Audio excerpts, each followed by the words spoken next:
tainted, and it's taking over me. The sun is shining, I'm flying, got a good thing on repeat. No, I can't hide it. There's nothing that I see. I got all the magic in me. And I'm never gonna leave it, never gonna leave, no. I got all the magic in me. And I'm never gonna leave, no. Whatever makes me happy, with a smile from cheek to cheek, and feeling fancy. That's where I'm gonna be, 'cause now I'm shining, I'm hiding, I got a good thing on repeat. No, I can't hide it, and there's nothing up my sleeve. I got all the magic in me, and I'm never gonna leave, ain't never gonna leave, no. I got all the magic in me, and I'm never gonna leave.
Yo!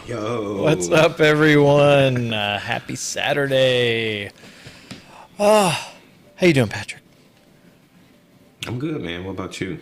Living the dream, man. Living the dream. I did see something in the chat. GTK Plays. He said I'm trying my best, but I'm Google is my friend. Bing would be a better friend. Just gonna say that. I'm just gonna say that. Just helpful advice from the folks at Guy in a Cube. Yeah. So, oh man, it's been a wild week, man. Getting through things though. How you doing? Yeah. Anything new and exciting in your world? Nope, nothing new and exciting. Nothing new. Right. Just another day, living the dream. Plain old Patrick. Plain old Patrick. All right, everyone. So hopefully you've had a great week. Thank you for showing up here on Saturday morning for us. Maybe some of you Saturday afternoon, or if you're in like Australia or Asia area, maybe it's tomorrow. Who knows? So just happy you're here with us. If you are new to Guy in a Cube or new to the live stream, go ahead and put #new in the chat. We always love seeing the new folks here. And I've already seen a couple folks saying they were new. Or they're even new to Power BI. Like, wow, you are in the right place. So, yeah, excellent. Also, shout out to the members of Guy in a Cube. You help us do what we do here on Guy in a Cube. So if you see folks with the green name or the Guy in a Cube logo next to their name, those are members of Guy in a Cube. They just help support us. And there are some benefits to being a member, which we'll get to in a little bit. But if you want to learn more about what being a member is all about and what's involved in that, go ahead and check the link on the screen, or there's a join button down below if you're watching this in the browser.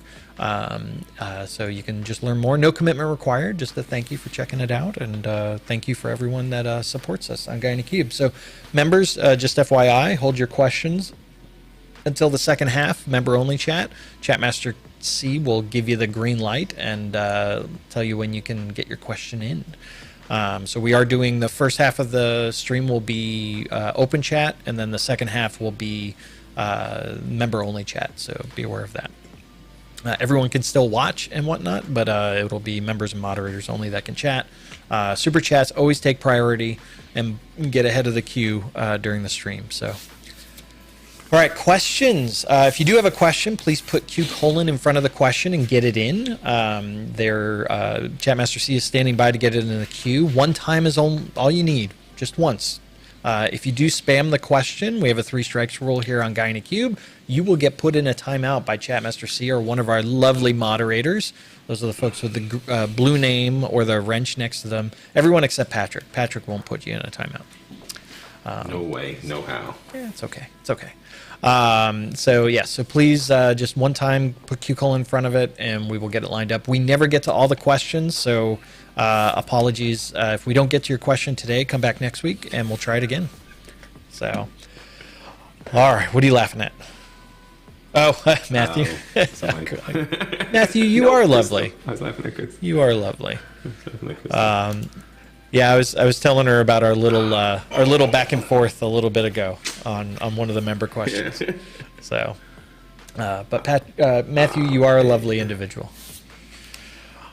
All right. You know what? So, I have this new machine. Oh, that's what's new. I have this beautiful You new got a machine. new laptop. But I've never signed into YouTube or anything on it. So it's like, oh, you got multi-factor authentication, so I can't comment. So I'm gonna have to go onto my phone and get myself. Why don't you sign in? It's all right. I'm about to. That's what I'm doing right now. Okay. That's what I'm doing. Yeah. I just have to do it right now while we're in the live stream. Why don't you do that right now? I'm doing it right All right, now. so let's go to the folks that are new. I see Jose. I see Raj. Kranthi is new. John Smith is new. Lisa Brown is new. And Lisa, you're a member. Thank you so much for the support. And then Venki is new. Let's see. So we got a couple others. I'm hearing. Why are you're playing audio back at me? Okay. I close it. You got to mute the tab. You got to mute the tab, man. Yep. I was hearing myself. I'm like, whoa, what's going on? All these new devices. I was gonna think I was like Moon Knight or whatever with having like the split personalities and stuff. Oh, Moon Knight. Moon Knight. Nice. Raja Shekhar's new. Chewy's oldie. Yeah. JL is new from South Africa. Welcome. Ben Griswold, I see you in the chat. Welcome, Ben. He's not new, but I haven't seen Ben in a while. Yeah, and then any other news? I think I got them all. Nope. Philip Day is new as well. Excellent. All right. Well, welcome everyone. Happy you're here. Hopefully you learned something, or we get one of your questions answered, or just expand your brain and knowledge. That's what this is all about, and helping each other. So one thing you'll find for all the new folks that are here, one thing you'll find is the chat is also very active and participating. And so even if we don't get to your question, it's possible someone in the chat may help you out as well. So that's what I love about the community, Power BI community all up, as well as the Guy in the Cube community. So yeah. All right, let's get to the queue. Are you ready, Patrick? Yes. All right. First question, Yes. Evan, you were first in. Let's see, what do we got? I've been trying out hybrid tables plus page auto refresh. Okay, my page auto refresh setting in my report says admin limited to 5 minutes, but actual value is changing from 5 to 10 minutes. How can I set it lower? It's an admin setting. It's a capacity setting, actually. So the only way you can get faster is you've got to be on either Premium per user. I think Premium per user does it too, or Power BI Premium, and then you can go down to like even faster. So that's how you're going to adjust that. So Evan, I'm assuming, or yeah, Chris, or your admin says no. Yeah. So, but it's if you want to go faster than that, it's got to be Premium. Outside of that, it's going to be the 5 minute piece, and then also like it could be some of that might be a queuing thing as well. I don't know. Oh, you said you're on Premium, so there is a setting in Premium where you can define how low you can go from a Premium perspective, and then there's those settings that'll allow you to control it from a report perspective. So I don't know what you have, what those settings are. So if you're just seeing general variance in like what you're seeing, it's possible there may be some things there that are causing variance from an infrastructure perspective that I'm just not aware of. In general, though, if that is a problem for you, I would absolutely recommend opening a support case on that if you think it is a problem. So cool. That's weird though. I haven't seen someone actually comment on the variance piece of that. In fairness, I haven't actually seen a whole lot of people actually using that. So I know we've used it from like demo perspectives, but not from a production environment. So that's interesting. All right. We have control at Guy in the Cube, so we can set it to half a second now. Well, but I think what he's saying though is that the admin set it to 5 minutes, But he's saying that sometimes in actual, when they're using it, it varies from 5 up to 10 minutes. And so it's like, why is it, why isn't it every 5 minutes? So that's a good question. So, all right. Need the hamsters to go faster on the wheel. All right. Matthias. Adam, why was dual mode performing so bad in your video this week? Also, I will say that if you think bad is like, I don't know how many milliseconds it was going, or like 1.5 seconds, it wasn't horrible. But I explained that at the end of the video. Right? So, I mean, one thing that you need to, that I didn't take into account or I didn't explore is the actual performance on the back end. Right? And so like, was everything fully optimized from a SQL perspective? I don't know. I even said that. I said I didn't know because I didn't look at it. But that's something that could inject performance differences when you go that way, when you're injecting direct query as part of it. So the source has to be optimized. All right, GTK plays. Is it possible to change the parameter of a Power BI workbook using a button? I have a workbook. I'm assuming workbook means a Power BI desktop file that needs to change between 2 languages using a parameter. Yeah. You were saying no, Patrick? No. Sorry, you can't do it. No, it's a setting on the data set. Yeah, it's a setting on the parameter settings are on the data set. And from a report perspective and interactiveness on the report, there's not a way to adjust that parameter. There are ways. Now, there are other approaches you could do if you weren't going the parameter route from a Power Query perspective. And so you could do this from like a slicer or button perspective. And that's typically the approach that I see. Is that you'll account for both languages in the model and then let the user change or select what they want to see it as. So you'll have a default value that everyone will see, and then they can toggle it to something else. It'd be nice if it would just automatically picked up based on the end user language, but that's not how it works today. And then, Tom, why use a parameter for that? And I mean, you can do that, but it limits your flexibility on the model. And then, the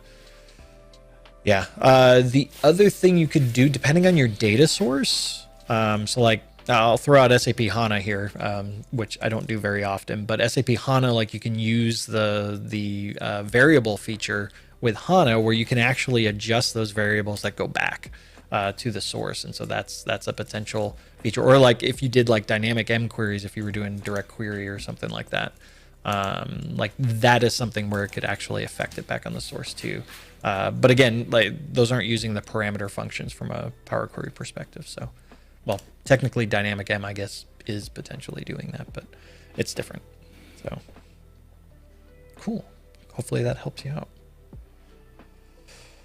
Nice. All right. Egbert. What do we got, Egbert? Dataflows. Oh, man. Patrick and I were talking about this earlier. Like, Dataflows has been coming up a lot lately. Oh my gosh. That was my theme of the week, the last 2 or 3 weeks for sure, is Dataflows. So for Dataflows, is it possible to consume by do-it-yourself developers without a pro license and only viewer role? So to consume, no. So in order to build and create, and so if you're accessing a data flow that's in a workspace, you need to have a pro license. Like you've got to have that. If you don't have the pro license, it's the creation is bound to having a pro license. From a consumption perspective, the answer there would be yes, if it's backed by premium. So that's where that's going to come in from a licensing perspective. So from an actual creation perspective, they're going to need a pro license to access artifacts that are in a workspace in the cloud service. So definitely. Any other thoughts there, Patrick? Oh, gotta have licenses. I feel like I'm doing all the talk. Okay, this next one's going to be go ahead. Patrick's going to have this question. I know. You're still looking at the stuck on the other thing. So. Yeah. All right, this one, I'll let Patrick answer this one. I don't know what it is. Yeah, whatever. All of the sudden, my connection to Power BI dataset report is moving very slowly, and I didn't make any major changes. Any suggestions? Here you go. It depends. It depends. Oh, there we go. There we go. I forgot about that. It depends. There's There you go, so many Thomas. That was just things for you. That could be, there's so many things that could cause this slowness. I open a support case. I'm gonna put on my. So for those that don't know, I was in support for a very long time on the SQL Server support group, dealing with connectivity and reporting services, analysis services, and then Power BI when it first came out. So I'm gonna put my support hat on here. Everyone always says I didn't make a change. That's true. That's true. I'm That's like, true. yeah, maybe we did. That's true. Or maybe something did change. So I mean, if it just all of a sudden just started getting slowly. So one thing that I'll say one thing that potentially is a change that you may not be thinking of, you probably did a refresh of the data. You got more data. Is there more data? Those are things to think about that could affect as part of this. It depends, right?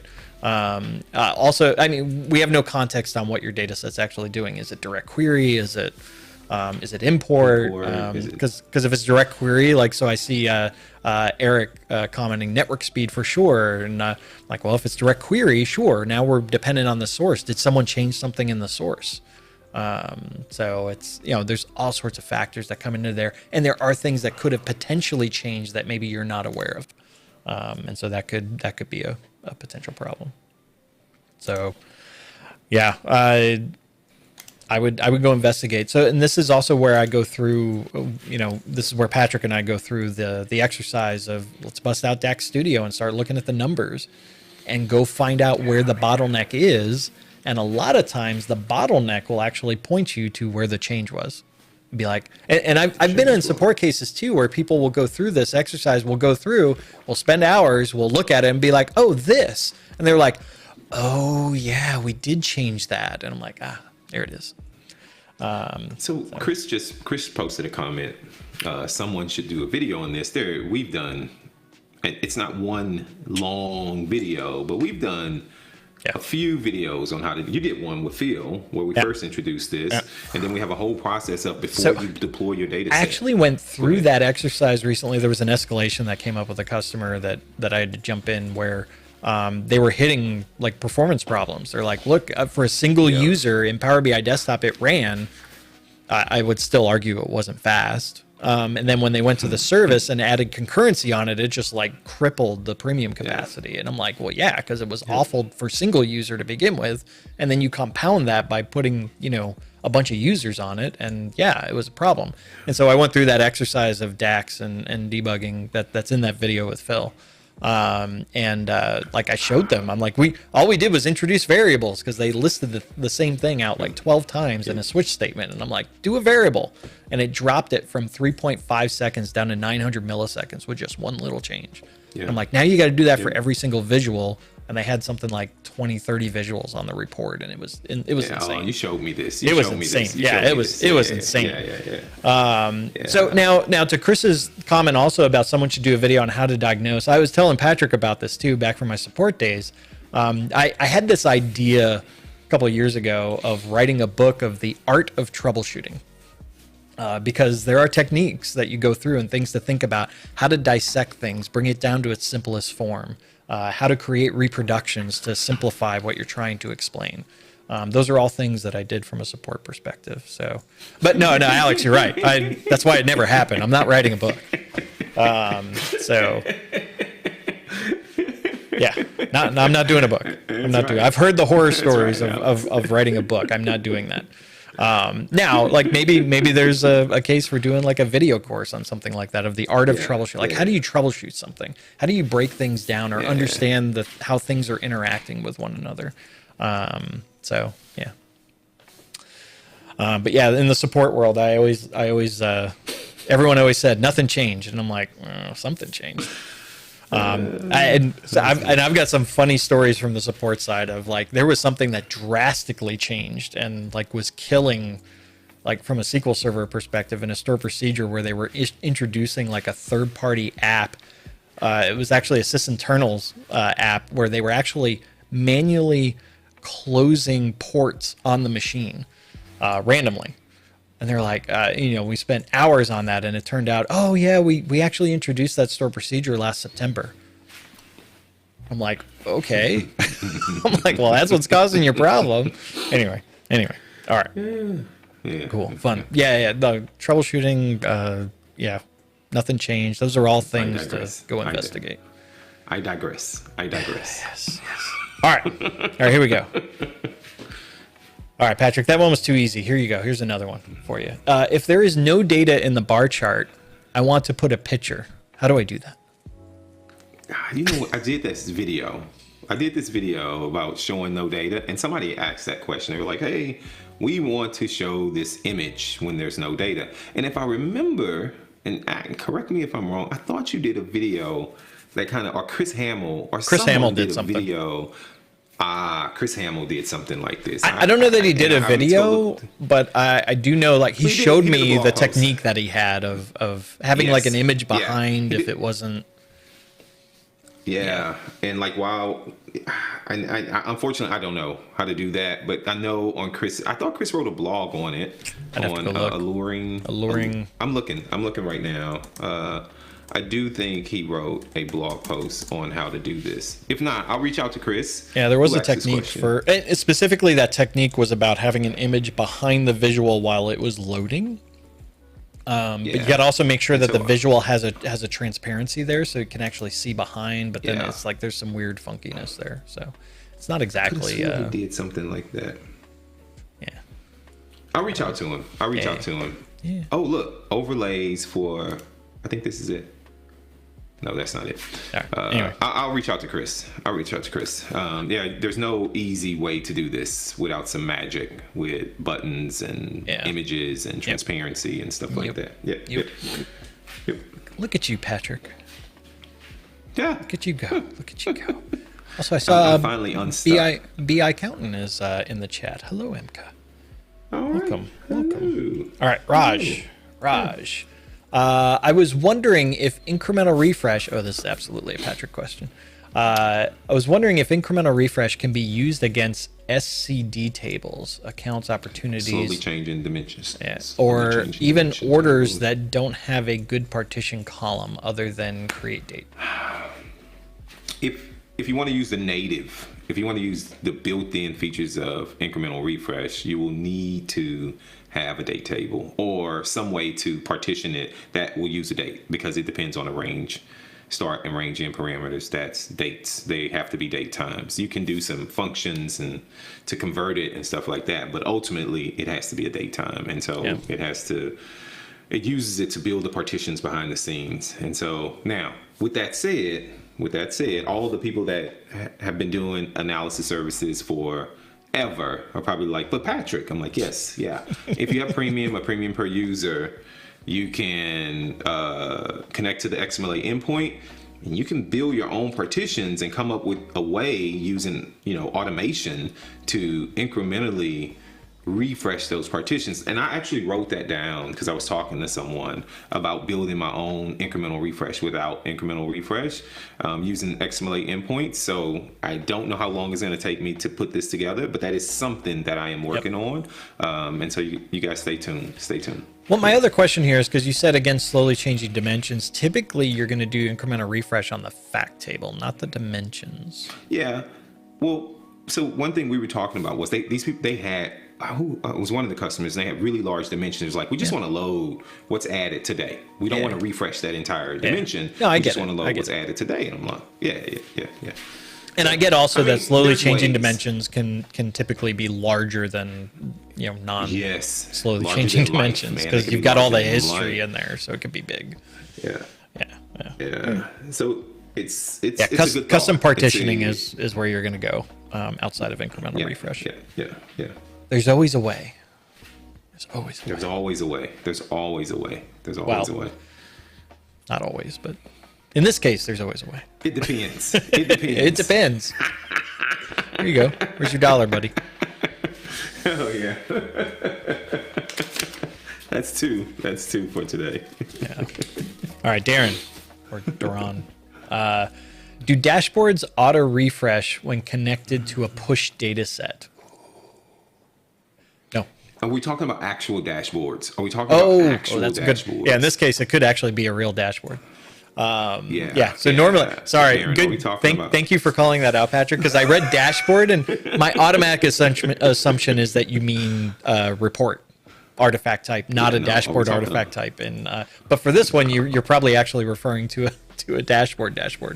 So with a push data set though, because it's not a streaming data set. I still don't know. Yeah, I want to say yes. no. A push. Yeah, I want to say no on the push. He said data actual set. dashboard. Yeah, I haven't tested it on a push data set, but I'm gonna say no. I want to say no. I'm gonna say no. Yeah. Yeah. Well, but Alex, you're saying they do update in real time. Correct, if you're using the streaming data set. But not... Chris Jones says he's done it. Chris Jones says he's done it. Okay. All right. Well, thank you, Chris. There you go. Yeah, I've not done it from a push. I rarely look at push data sets. Yeah. Yes. Not a streaming data set, a push data set. Yeah, so Pod Beater, yes, if you're just working with imported data, but when you're working with streaming data and the push data set as well is coming into that, it actually updates as the data comes in. So it's specific to that type of tile. So, yep, cool, nice. Look at that, we crowdsourced the answer. Go chat. Good job, chat. All right, Arun. We got 5 minutes, man. Arun. Access in chart should change based on login. Employee name to anonymized key. Yeah. Column level security, is it possible? There are a lot of things in that question. There's a lot of things. That's a lot of stuff. So the first challenge is going to be that based on the login. So if anything based on login is going to be like row level or object level security, because you can predicate that based on the login. And in that case, yes. And Patrick, you're working on something right now for object level security, right? I am. Yeah, I you am. are. It's You going to are. be fantastic. And so from there, you could control column access through object level security. And so that is a potential. There are a lot of caveats around that though, and you got to be careful. And that's part of why Patrick's doing this video on it, which will be coming out at some point in the future. The demo's done. Now, the other thing here though is that you're saying like now, so the actual question about the chart though, can you change the access based on the login? No, that's not going to happen. Wait, are you saying you can? Stay tuned. You can change the access on the visual. Stay tuned. Interesting. Okay. All right. Stay tuned. I can't. Right. Stay tuned. Just stay tuned. Okay. Well, I mean, he's not gonna be asking in the this question video. right now, though. Like, is it possible I can't to do answer. that? I can't. Okay. Not right now. I'm going to say Not no. today. Not today. I'm going to say no. Not today. Yeah, I'm going to say not no. today. On the visual. On the visual, right? So, but you can enable or disable columns themselves. You can disable and enable columns and like whether they can actually look at that column and see it. Now, the other part that's there is that, Patrick, is this an it depends thing? No, this is yes and no. Okay. There's no it depends. All right. Right now today, no. The other thing you didn't specifically call it out, but I'm reading into the question a little bit, is that you're also asking for like data masking capabilities if they don't have that given access, and there's no data masking capabilities inside of Power BI today. There's no data masking capabilities. Not right now. Yeah. So. And you can do all the column level security, but there's, like Adam said, there's caveats to all these things, and there's nothing it depends about it. There's no, you can't do this. No, you can't do that. I'm trying to think. No, there's no it depends. No. And then Stewie, yes, you can absolutely use object level security. That was enabled quite a while ago, but you have to do it through the XMLA endpoint, as Eric was calling out. Now, the other thing to consider, though, is that you can't have a mix of roles where a user has like row level security in one role and then object level security in another role. That's not going to work. And that's true with analysis services too. So it's not specific to Power BI, but yeah. So I love what Matthias is saying in his comment. This is what I put in the video. This is why I add this to what's coming in the video, is you get that ugly error message in case you don't have rights to a column or a table. It's awful. It is awful, right? Yes. And so I put a little hack in my little demo to circumvent that. I think you guys will like it. I think you'll like it. Whoa! All right, Chris. All right, yeah. So Pravon, thank you for becoming a member of Guy in the Cube. Very much appreciated. And then Mr. Chris Wagner coming in with $50. Wow. Thank you, man. So he said thank you for the help this week. We had a little back and forth on he submitted a member pre-submitted question, and we did have a little back and forth. I think we got to the answer he was looking for. But also he's got another question there. How can I force a load of a table to use parallel processing? One table, or is it partitions in the table? I'm assuming there's partitions in the table. Assuming there's partitions. Right? So if you, and I think, Chris, you guys have premium, but there's a property you can go set to force parallel processing. I don't remember it. We talked about this before of it, but also something I found out. I don't want to give it away because I'm doing a video on it. But I'm going to go ahead and tell you anyway. Yeah, we'll give it away. I'll show you the video. We were actually just working on this earlier this week we posed a question of how would this work from a gateway perspective. Yeah. So I set up. I have a new beautiful 64 gig RAM laptop that showed up at my house yesterday, and then I have another laptop, and I created a gateway cluster, and there's a checkbox when you create your cluster in the service to say distribute load. And someone said, hey, if I set up incremental refresh, does it spread the queries across the two clusters? And I'm like, no, it's a data set. That's what I said. It's a data set. It's going to send all of it to the same cluster. Boy, was I wrong. It actually spread the queries for each partition across each gateway. And guess what that indirectly did? It gave me parallel processing. Parallel processing. So you can have parallel processing on a single gateway too. Like it'll actually issue the different partitions going across. And so there's a degree of how much it will parallelize that. I can't even say that word. But then there's also the question of like, well, what if the gateway's your bottleneck on a single gateway? Like there's just too much there and it's causing problems. And then it's a question of parallelizing it across multiple gateways at the same time. And that's where we were playing around with that. We're like, oh my gosh, like that could absolutely help in terms of a large refresh and spreading those resources across different gateway nodes. That was bananas. Gotta do a video. It's gonna be a good video, and then it's all based on the number of the resources on the machine. Because in that config file, Adam, I never look at these config files on the gateway. But at the top, it was saying if you got this number of cores, you get this number of containers. If you get this number of cores, containers per that core. number of containers. And so it was. So you can use a gateway to do this, Chris. There is a property, and I gotta find what the property is that you can set to process thing in parallel. But you're gonna have to do this processing manually or in some other automated way if you don't use the gateway. Anyway, that's a great question, Chris. Great question. So sweet. Oh, and Alex dropped in a blog from Chris Webb on doing that as well. I gotta go read this blog. There you go. I gotta go there you go. This. All right. So thank you, sir. All right. We are at the second half, and so we are going to member-only chat. Chatmaster C has cleared the queue and has given the green light for members to submit their questions. Apologies if we didn't get to your question on the for non-members. I said in the beginning we don't always get to all of them. It was a good discussion, though. I liked the questions were great. And so if we didn't get your question, come back next week, and we'll get it for you. So. All right, so let me kick it over to member-only chat. So members and moderators will be able to participate in the chat. Non-members will still be able to watch, still be able to learn, get all the great knowledge, but you won't be able to participate in the chat directly. If you do want to still ask, you have a burning question and you don't know, you need it answered right now, so super chats always take priority, as you saw with Mr. Chris Wagner. You can do a super chat. When you do the super chat, just remember to put the question in with the super chat. Type in the question. Otherwise, we don't get the question. Please.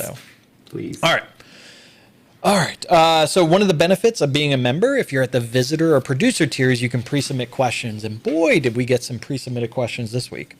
This happens every once in a while where there's just like a flood of things. So I have communicated out, like there's some that we're just not going to be able to get to this week. So we'll save them for next week. But we do have a couple that we can go through here. So let's go to the first one. Sent in from Jonathan. So I have polygons stored in a geometry data type column in SQL Server. So SQL Server supports geometry or the geography stuff. I'd like to be able to use these polygons in Power BI so I can do nearest neighbor calculations when a user selects a particular polygon. Is there a built-in or custom visual that can handle the geometry data type, or do I need to convert it into something else like XY coordinates maybe to be able to use in Power BI? Great question. This comes up every once in a great moon. So the answer is no. You can't use the geometry type. The visuals just don't support it. So the base visuals that come with Power BI don't support it, and to the best of my knowledge, there's no custom visual that supports the geometry data type either, including the icon map. Go ahead. Keep going. Keep going. I want you to finish your thought. And so you do have to convert that to the longitude, latitude to be able to do the mapping stuff on there. So it's just a thing that you have to do. You use SSRS. Use paginated reports. Oh, and then you could use then you could use the paginated visual. No. I'm putting Paul Turley's Alex blog post.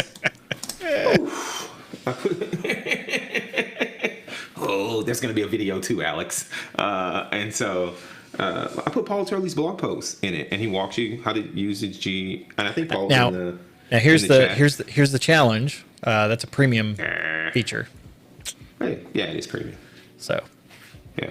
yeah, I don't know, Jonathan, if you're using premium, but that's a potential option to work around. And then with the paginated visual, you can actually do like the slicing and dicing and pass in like parameters and things of that nature. So that might be an option for you to go down. So that's good. That may be a good video. Yeah, That may be a good video. I may just. you can stretch the DBA in your Twitter handle. Yeah, I can. All right. I may do a video on that. All right. Nice. Great blog post, Paul Turley. Great All right. blog post, Paul Turley.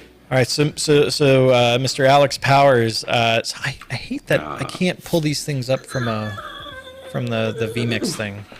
All right, so he said, "Hi Patrick, I need help extracting text from a long string of text in Power Query, but my Power Query M is a bit rusty. Any easy suggestions?" Yes, Alex. I have a great suggestion for you. There's a feature in Power Query. Wait, Alex. Patrick called me up and he was just like, "Hey, how would you handle this?" I had a discussion with Alex on this, and we started going down, and I'm just sitting there. I'm going like, "Well, wait, that's gonna be like you could do it this way and go out." And then he's just like, And then he showed me what Patrick's about to say, and I'm like, "Oh yeah, you could do that too. Yeah, sure, you could do that." And so, sure. It's fine. And so, I got this huge M query that I'm pulling in from the gateway, and I needed to get this little section, and there's a pattern there. And he's like, "Oh yeah, just write on it and use column from examples." And I'm like, "Are you kidding me?" Like, yeah, that would work. That would work. Well, because I was so the thing was, it was about like using the diagnostic data and pulling out like the table name or the query name as part of it, and I'm just like, well, like maybe there's like some internal stuff like through the pound shared, and like I was trying to think of like a way we could get the metadata as part of it. I was just going down that road, and then column from example. I'm like, oh yeah, you could do that too. Yeah, for the win. And so you'll see you're gonna see a video. But the crazy thing about it is when I did it, there's a little gear in the steps in the query editor. I'm like, wait, is there a graphical? And I said, I gotta do a video on this. So stay tuned to the video. Yep. So it was good. It was nice. That's the kind of stuff we do, like in our day job. We'll just talk about stuff like that, and we share things with other people. It's bananas. Yeah, so. It's bananas. All right. So next pre-submitted question. Here we go from Mr. Thomas. Float data type in Power BI, also known as decimal from a Power BI perspective. Why does this data type sometimes create a mess with the size of the data model in Power BI? I would think that converting it to decimal will help, but this does not explain why it sometimes increases the size of the data model and sometimes not. There are a couple of different things when we talk about the decimal data type, or it's a float effectively. Of note, SQL BI's got a good article on it. Let me put that in the chat. I'm gonna put that in the chat. Choosing numeric data types in DAX. So the challenge here is that the decimal data type, or it's a float if you're thinking about it from a SQL perspective, it allows you to do like a lot greater precision than like a fixed decimal or currency data type. So the integer and the fixed decimal, or the currency one, those use an actual integer under the hoods, whereas the decimal is actually using this float type of concept. All of them are all 8 bytes from an actual storage perspective, but here's the challenge, is that when you use the decimal data type and you actually have larger decimals, you're potentially increasing cardinality. And the data size that you have in the model is coming from the cardinality. And so when we go to this is one of the optimizations we look at too, is if you have a lot, let's say you have a precision of 5 or 6, like, can we go down to a precision of 2? And is that acceptable from a business perspective? And then that reduces the number of the level of cardinality, which potentially reduces the size of the model because compression is better, things of that nature. The other thing that you need to be aware of too is from using the decimal data type versus fixed decimal and integer, is that you could end up hitting some rounding issues, and so your data could end up potentially being off a little bit.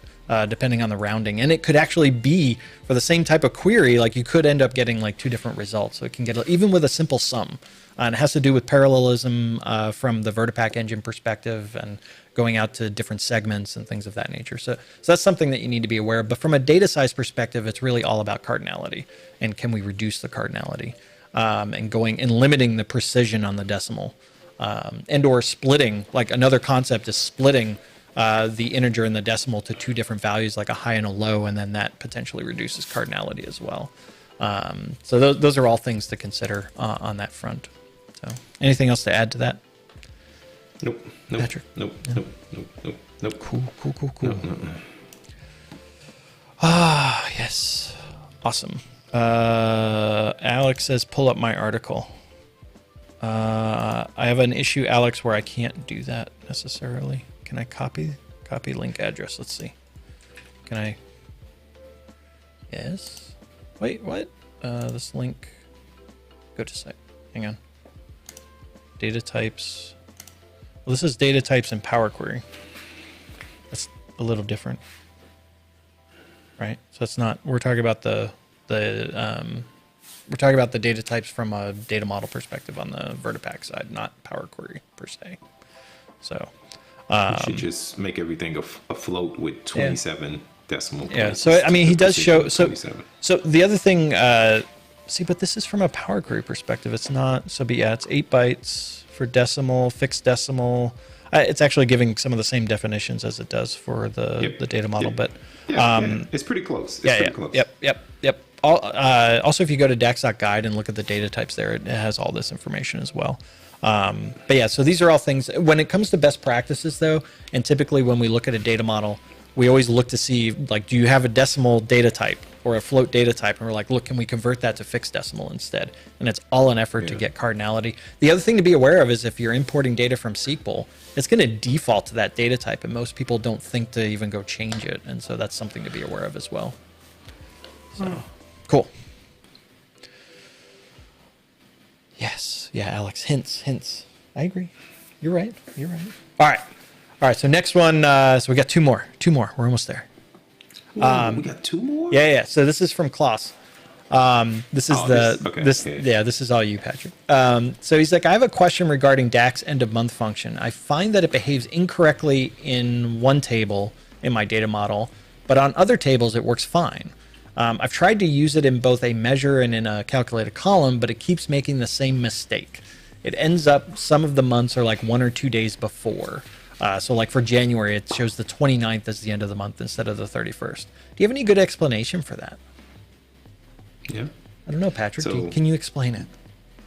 I may be honest with you. The first thing I do when someone says there's some odd behavior with DAX function, I go look at the article specific to that function. And so there just happens to be a great website called dax.guide that you can go to, and I plugged it in. There's the very first thing I did. And so we weren't going to show this today because it was like, what? I can't find it. And the model is in a language that I don't read. And so, but we went to this article and the challenge, the problem is you need a well-formed date table with all the days present to use time intelligence calculations. And the challenge with using the column that he had was the month stopped, let's say January, instead of it going all the way to the 31st, it stopped at the 29th, and it wasn't a date table, and it didn't have all the dates in it. So it said, well, that was the end of the month. Yeah. That was the end of the month in the set. And so if you have a full date table and you put the end of the month on the date table, it actually works. I've actually put a little demo together if you want to show it, but I think the explanation is no, let's show it. Up to you. Let's show it real quick. Try and be quick. I'm going to show my little my small model, Adam. It's so small. Okay. All right. So take, for example, I'm going to zoom in. Hang on one second. So take, for example, this order date. I just want to expand this out, right? And this is just the date, and I'm missing some dates. What I mean is I don't have, January 1st to January 31st. I don't have all the dates in that column. And then if I go to end of the month, you'll see like April right there. You'll see the end of April is always the 30th, but it's the 29th. It's because that particular column doesn't have the 30th in it. Now, if I go to my calendar table that I created, and which it has every day list, yeah, it has every day for every month. From 1916 all the way to whatever 9,999.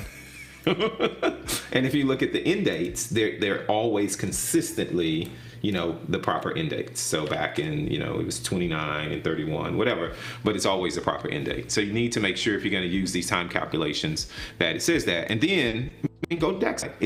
If you ever see some inconsistency in a function that you're using in DAX, read the notes. That's what I find out, that if I read the notes in that section, it's very explicit, and it usually tells me where the problem is. So anyway, there you go. Yes. There you go, buddy. Yes. All right. Cool. All right. Super chat from Brock. Let's go to, where is it? Where are you, Brock? Super chat. So nav panel enabled equals false, and the URL hides the page nav and the page number at the bottom. But since last night my report is now showing the page numbers shown at the bottom, but the page nav is still hidden. Any ideas what caused it? Some change in the deployment, but real quick, what I want to do. We're talking about some kind of embedding, like a publish to web or some secure embed or something like that. What is this? No. Hang on. I'm about to. What are you talking about? No, that didn't happen. Yeah, so I'm not sure what. That didn't work on the regular URL. So, is it maybe like an embedded, like for the embedded thing? Brock, are you doing the publish to web or something like that? Because I just tried doing it on an actual report just with the base URL, and it didn't take that. It ignored it altogether, and it didn't have it like refreshed it. And it didn't actually work. URL embed. Okay. Yeah, that's what I thought. So I don't know. There was potentially some deployment change that caused that to change the behavior of what it did, and I don't even know if that's documented. So let's look real quick. Going to our friend Mr. Bing, nav pane. He said that wasn't the exact parameter though, so maybe you could try it okay. That might be also why it didn't. I don't know what the parameter is, so I can't validate it either. But yeah, my only thing is that if it changed behavior, is that it just potentially some deployment ended up changing how that works. I'd want to go back and verify, like, is that actually a documented switch? I don't know off the top of my head, or is it something else? So if it is documented in the behavior change, then hopefully if there was a breaking change there, that we would redocument like what that breaking change was. Or if it's not a documented item, then I mean that could change at any time in terms of behavior. So maybe it could be one of those things too, where they maybe split out those two different behaviors into two different switches. Maybe, but again, I don't know if it's documented or not. So I'd want to go back and find that out. So cool. All right, last one. This one's going to be a discussion. All right, so Kirsty sent in, she said, how do I decide whether to have one big data model or many different data sets and combine them if and when needed? If you combine them, what happens when you have duplicated information? So like calendar tables, they exist in both models, and maybe measure logics that exist in both. So I'm not working with billions of rows, so it's not like massive data like Patrick and I normally talk about, but just looking to keep it simple and effective for people that aren't trained in databases. Whew. All right. Here's the thing. So this is kind of related to the video I did about dual versus import. It's actually the same. My reasonings for caution on some of this is the same reasoning.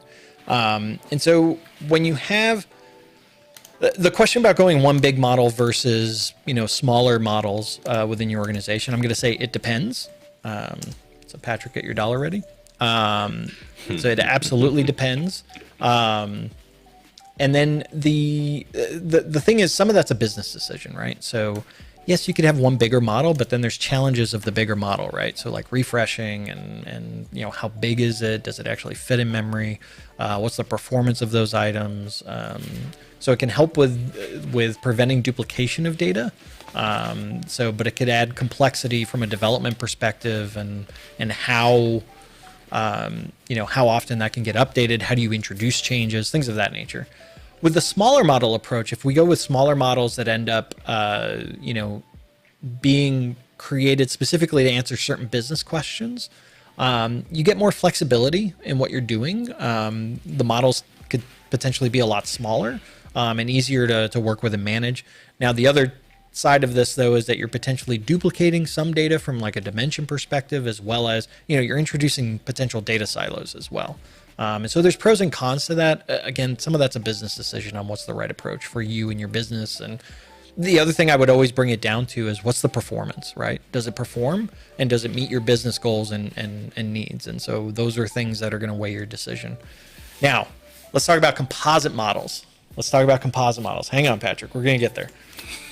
When we talk so now I've got these smaller models, and I want to bring them together into like this one big thing that people can utilize and take advantage of.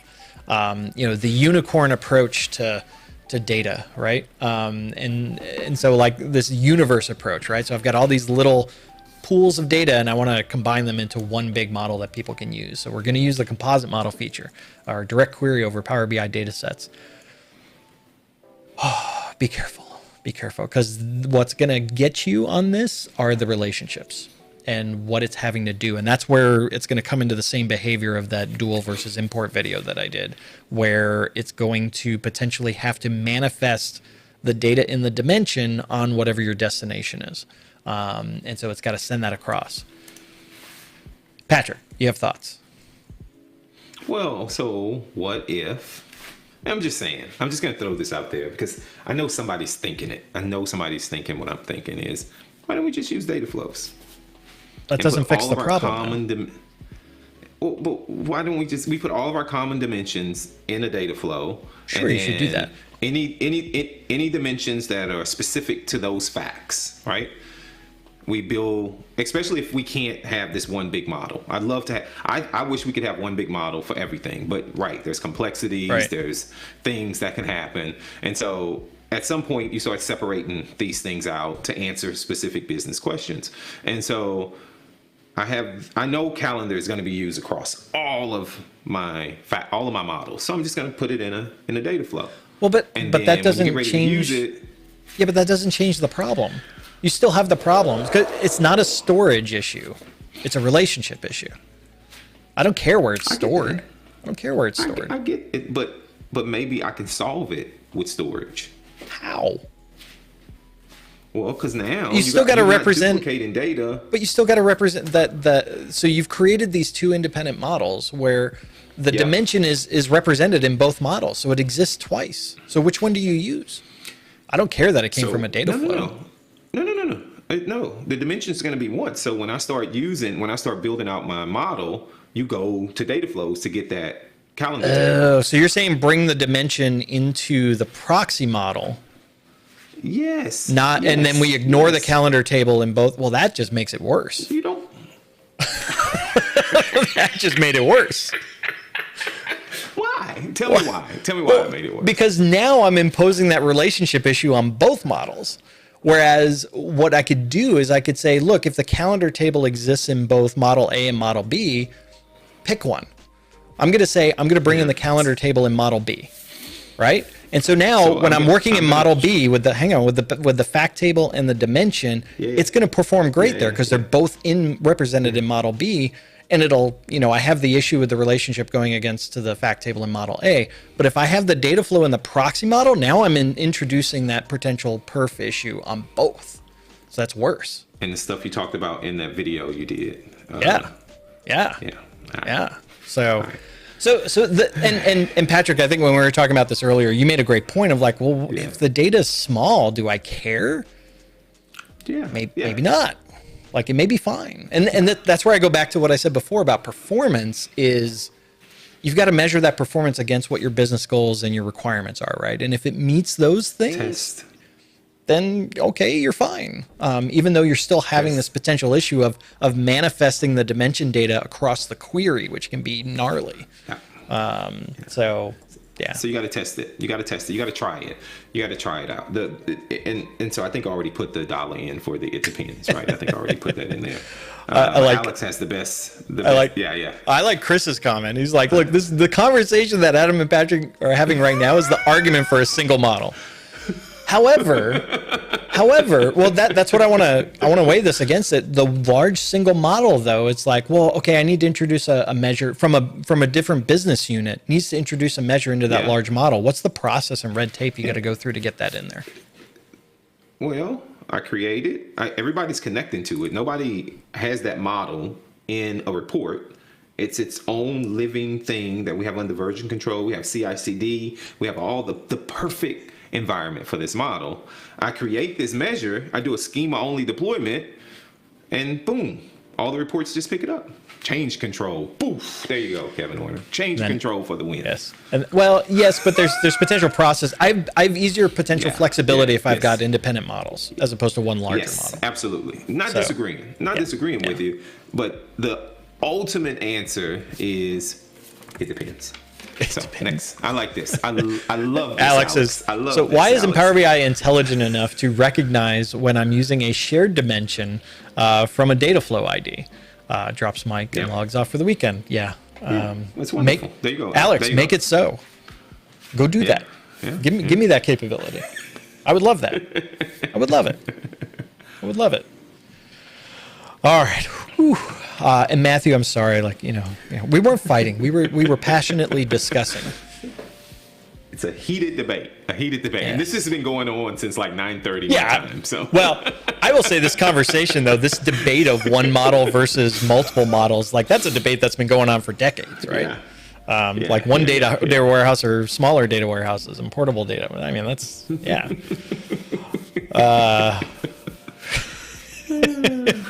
but that's the thing is like if I have that table represented twice, why can't it be smart enough to do those and know that it exists in both and just do that? That would be great if it did that. That's not how it works today.